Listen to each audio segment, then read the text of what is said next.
Hi, I'm Kirby Allison, and welcome back to Cigar-Keep. As we round the corner on the end of 2023, I wanted to take a moment and just review a few exciting releases that we experienced this year from Habanos. Now, this is not a comprehensive video, but there are three releases in particular that I have the opportunity to have here in the office that I thought I'd just take a moment and review because they are particularly exciting. First, as many of you probably know, we are well into releasing our Cuba series that I filmed at the 23rd Annual Habanos Festival in Cuba this February 2023. You can view those videos on the Kirby Allison YouTube channel. It is a 10-part documentary, if you will, or a 10-part series, really exploring the entire ambiance of the Habanos Festival. So it was an incredibly exciting trip, and I'm very excited about this series. Of course, we had the opportunity to sit down with Edward and Eddie Sahakian, visit with Gemma Freeman and Nick Fowkes from London, and then visit plantations, factories, and so much more. So this series is really jammed packed with exciting content and just in time for the end of the year. So make sure you check out the Kirby Allison YouTube channel. During the Habanos Festival, Habanos uses the opportunity to launch several important new releases for that year. Of course, the 23 annual Festival de Habanos was no exception, with some exciting releases. Now, the first release of the entire week was the Monte Cristo Open Slam. That was released on Monday at the Welcome Night. Then following on Wednesday was the Bolivar Gold Medal, the re-release after a 10-year absence from the market, an absolutely iconic cigar. And then finally on Friday, we saw the release of the Partagas Linea Maestra. Now this is the first cigar that I want to talk about in this video because it really is significant in several ways. First, it is a continuation of a trend right now that we're seeing in Habanos, which is the creation of secondary premium sub-brands within their core portfolio of brands. We first saw this with the Cohiba Bejique in 2010. Again, that Bejique line having that medio tiempo leaf added to it, and then having the entire range of Bejique cigars that were really set aside as being premium, even to the standard range of Cohiba. Then we saw it again in 2018 with the Monte Cristo Linea 1935. Again in 2020 with the Romeo Linea de Oro, and then finally Partagas in 2023 with the Linea Maestra. Now this is particularly exciting because this is the first time Habanos has created what could be called a single origin cigar. So whenever Habanos is blending a new cigar, or really any cigar for that matter, they are pulling from really a wide portfolio of different regions and different farms. Now not all tobacco farms in Cuba really reach those quality standards to be able to supply to Habanos. It is only a select few growing their tobacco at the absolute highest standards, but it could be a wide variety of different regions and different farms. And so whenever you're smoking, say, a Partagas Lusitania, you never really know which different regions or different farms that tobacco is being pulled from. It's part of the secret and the way that year after year, Habanos is blending for consistency. The best parallel is probably to think of non-vintage champagne, right? So a non-vintage champagne, say like a Veuve Clicquot, or just a standard non-vintage Dom Perignon, is blended to taste the same year after year. Now, every year the vintage is a little bit different, right? So the grapes that are grown in that particular year, if they were just blended as a vintage champagne, would produce champagne with a different character and texture. And so the master blenders at a champagne house, therefore, are basically pulling from different vintages, right, to blend a champagne that is going to taste consistent year after year. Habanos is essentially doing the same thing for their standard portfolio of cigars. Every year, the climate is a little bit different. The farms may produce slightly different tasting tobacco, but the master blenders are pulling from the totality of their entire portfolio, blending that tobacco together to ensure that there is a consistency year after year that produces the flavor that cigar smokers, of course, have come to expect from their favorite brands. But that said, there's no commitment to the tobacco being pulled from a specific region. Now, whenever it comes to the Linea Maestra, this is the first time that Habanos has really committed themselves to a single origin. And 100% of the tobacco used in these cigars is coming from a very small and specific region of San Luis in Vuelta Abajo, which is a part of Pinar del Rio. So this is the best of the best of the best. And it's pretty exciting because, again, as I said earlier, this is the first time that Habanos has ever really committed themselves to saying, we're going to pull all the tobacco used in this cigar from one small region.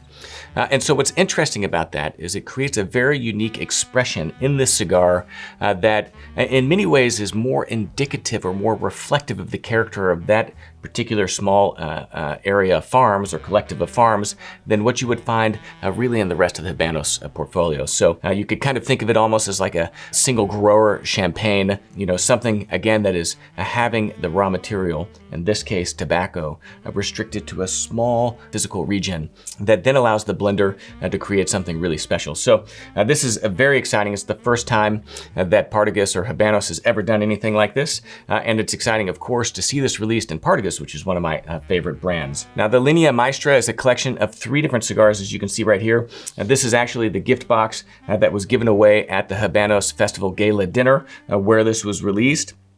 And it's a collection of 3 different cigars, the Maestro or Master, the Origin, and the Rito or Ritual. Now, the idea is that each of these 3 cigars are different vitolas, different sizes, still reflecting that same blend.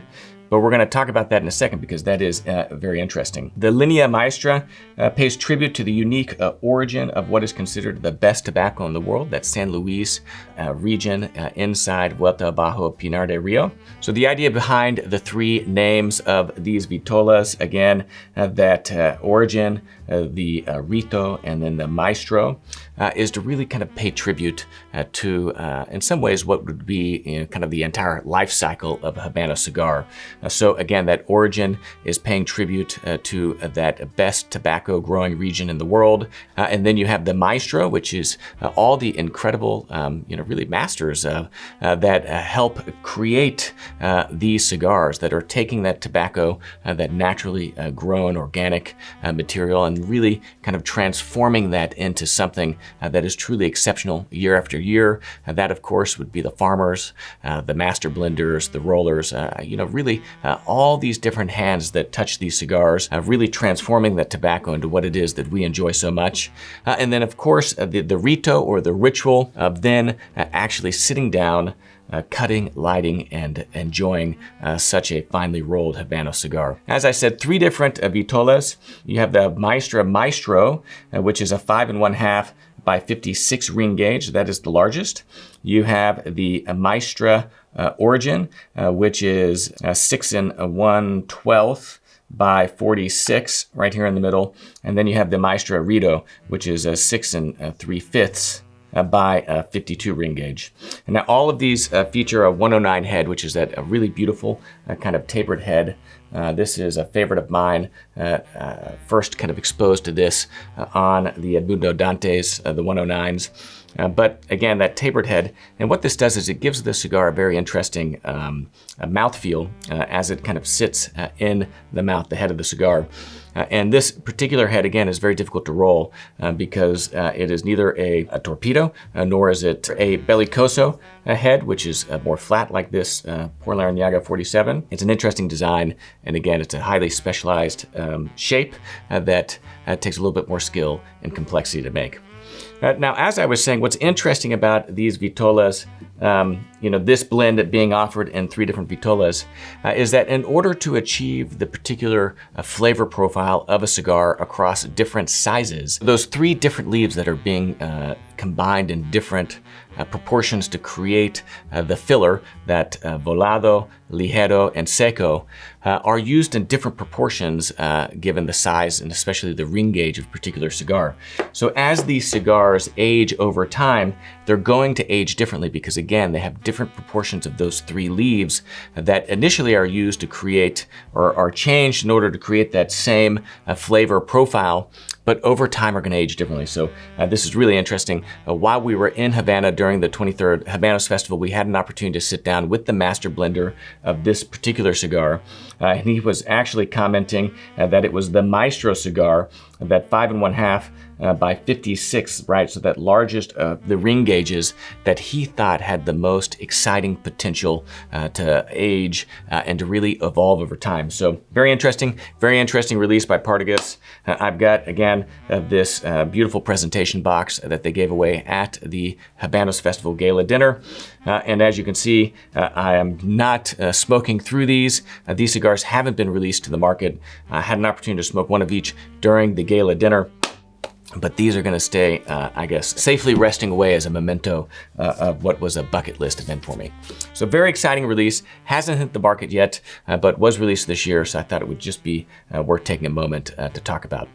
Now, in addition to that, we have two other, what I think are very exciting releases. Now, the first of which is the Por Larranaga 47. This is the regional release for Great Britain, of course, coming out of Hunters and Francau.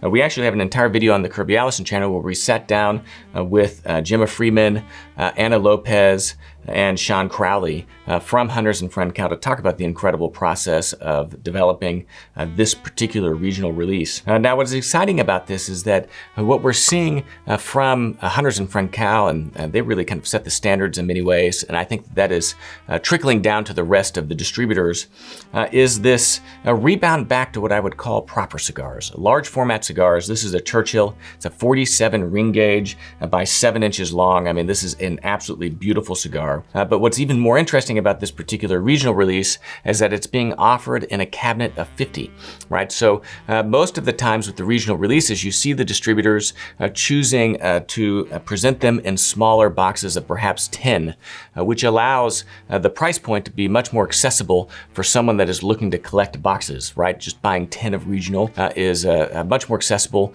for people than buying an entire cabinet of 50.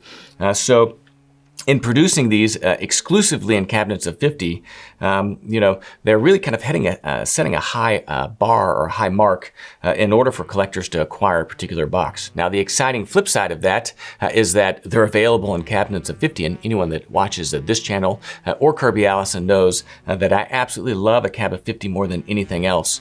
So it is really exciting to see Hunters and Francau, really take a strong position, if you will, and not only releasing as this year's regional a proper Churchill, but also doing it in a cab of 50. So this is very exciting. I had two of these, one of which I smoked on the day in which these were released. I actually had the occasion to be in Havana for that. And then this second one that is in the office. Otherwise, I'm looking forward to returning to the United Kingdom and certainly purchasing one of these cabinets. But again, very exciting cigar. Now we have another very exciting Por Larranaga release this year from the Phoenician distributor. This is the distributor that focuses much on Cyprus and the Middle East. They had a huge event just recently. It was held on December 12th in Cyprus at the City of Dreams, launching this new cigar to a lot of fanfare. I think it was fireworks and pyrotechnics and dancing. I mean, it looked like a Las Vegas show, but really generating a lot of excitement around their regional release this year. Also a Por Larranaga, which is quite interesting. Now, it's called the Phoenix edition. It was their 2021 release. Again, COVID and so much else kind of delaying a lot of those regional releases. I think we skipped 2 years. And so that 2021 finally coming out in 2023, I think it's the same for this one as well. Again, a Churchill size cigar. Now a little bit larger than this one. It is a 7 1/4 inch long cigar by 50 ring gauge. So again, this is a proper cigar, and it's being rolled with that 109 kind of rounded head. That is an absolutely beautiful expression. So this is without question a regional that I'm going to try to get my hands on. Now it comes boxed in small wooden boxes of 15 with a sliding top. So again, nice presentation, not a cabinet of 50, but something that will certainly make acquiring that box of cigars much more accessible for the average person like myself. So this is another cigar that I'm very interested in looking into, and one that I think is quite exciting. So I've seen a lot of chatter about this cigar on Instagram. And as I sit in exile here in Texas, really unable to buy any Cuban cigars, I've really been watching, kind of like with the periscope through Instagram with envy of all these people that were able to go to that event and enjoy that incredible cigar. So the Phoenix cigar was designed by Phoenicia to commemorate 15 years of their partnership with Habanos SA. And so when comparing it to a cigar like this, where Hunters and Francau has been the exclusive distributor of Cuban cigars in the United Kingdom for hundreds of years. I mean, well over 150. And then you compare that to Phoenicia, it really just goes to show you the incredible vibrancy of the Cuban tobacco industry and of Habanos, where, you know, within their portfolio of distributors around the world, you've got very long ones that have been around for almost as long as the cigar, like Hunters and Francois, doing absolutely incredible work. And then you have new ones like Phoenicia that have only been working with Habanos SAI for 15 years. It's really exciting. That is a very exciting cigar, and I'm hoping to add that to my humidor soon. So there we go, short little roundup that turned into a long little roundup about some of the exciting releases for 2023. Let me know in the comments section below of kind of what were the 2023 regionals or limited edition cigars that you were particularly excited about or have enjoyed the most. Of course, I'm Kirby Allison here as an ambassador of Cigar-Keep. I hope that you've enjoyed this video. Make sure you visit cigarkeep.com to register and keep track of all of your cigars in your own virtual keep. Thanks for watching.